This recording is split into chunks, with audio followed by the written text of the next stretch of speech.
CBSE board class 10 class 12। बच्चों, आज आप सबके लिए बहुत ही इंपॉर्टेंट इंफॉर्मेशन फॉर क्लास 10। जिन बच्चों की कल साइंस की पेपर है और लास्ट मिनट प्रिपरेशन है या नहीं है, आप क्रॉस चेक कर सकते हैं। बहुत ही जो बच्चे साइंस का एग्जाम देते हैं, आप सबको बता दूं कि देयर आर सम क्वेश्चंस जो रिपीटेडली पूछे जाते हैं। तो उन क्वेश्चंस को आप एक बार देख लीजिए, जो डेफिनेटली है कि इसमें से आएंगे ही आएंगे। मोस्ट रिपीटेड आप यहाँ पे देख सकते हो, below are most repeated questions. आप फिजिक्स में देखो, सोलेनॉइड का definition, explain its property, then defects of vision, discuss their causes and correction, state Fleming's left hand rule, provide its application, state Joule's law of heating, how is it applied in practical scenarios, chemistry may define redox reaction, then provide examples and explain their significance, what is the functional group of carbon compounds, जिसमें किसी का भी आ सकता है, aldehyde, ketone, acid, discuss its importance in organic chemistry, explain micelle formation in water. ये सब बहुत बार पूछे गए हुए क्वेश्चंस हैं।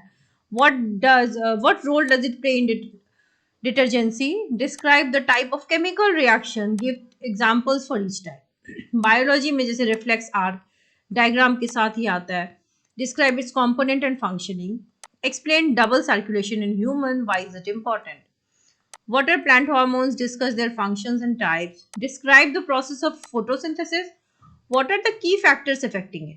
ये बहुत ही बार पूछे गए क्वेश्चन है। प्लस जैसे law of reflection, how do they apply to mirrors, discuss the pH scale and its significance in everyday life, what is the role of haemoglobin in human body, explain Mendel's law of inheritance with example, what is anaerobic respiration, compare it with aerobic respiration, very important, describe the structure and function of neuron in nervous system, what are ionic compounds, discuss their properties and uses। तो ये कुछ important questions थे।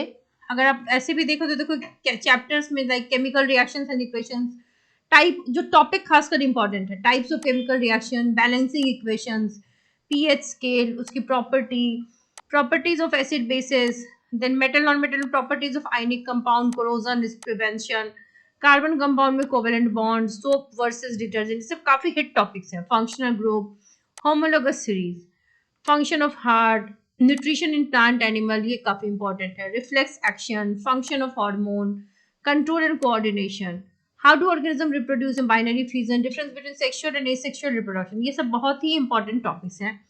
Hereditary evolution में Mendel's law, monohybrid and dihybrid cross, reflection and refraction, law of reflection, ray diagram for convex and concave mirror, human eye and colorful world, defect of vision, atmospheric refraction, electricity, Ohm's law and its application, factors affecting resistance, then Fleming's left hand rule बहुत बार पूछा गया, working of an electric motor etc, magnetic field property। तो ये सब काफी important questions हैं। और last moment में बेटा मैं ये कहूंगी कि जिन बच्चों की तैयारी अभी तक नहीं हुई है, कम से कम जो हिट टॉपिक्स हैं उसको पढ़ के जाओ। एग्जाम में सारे अटेम्प्ट्स जरूर लेके आना, स्टेप्स लिख के आना, डायग्राम्स को नीटली ड्रॉ करके आना। देन आप क्या करोगे, प्रॉपर जैसे कीवर्ड्स होते हैं उसको हाईलाइट करोगे, करेक्ट। देन आंसर्स को पॉइंट वाइज लिखोगे, ठीक है। वर्ड लिमिट्स का ध्यान रखोगे। इस तरीके से अगर आप पेपर को वेल प्रेजेंट करके लिखोगे तो you will definitely get 80 out of 80। So to score 80 out of 80 आपको नॉलेज तो होनी चाहिए। जितने PYQs हैं उनको अच्छे से देख के जाइए, आप रिवीजन नोट्स अच्छे से लर्न करके जाइए, सैम्पल पेपर्स देख के जाइए, डायग्राम्स प्रॉपरली करके जाइए विथ प्रॉपर लेवलिंग, ठीक है। जैसे न्यूमेरिकल हो तो वहां पे आप फॉर्मूला भी लिखोगे, उसको सॉल्व करोगे, उसका आंसर भी लिखोगे, ठीक है। In steps you will write these things. So इस तरीके से आपको पूरे नंबर मिलते हैं।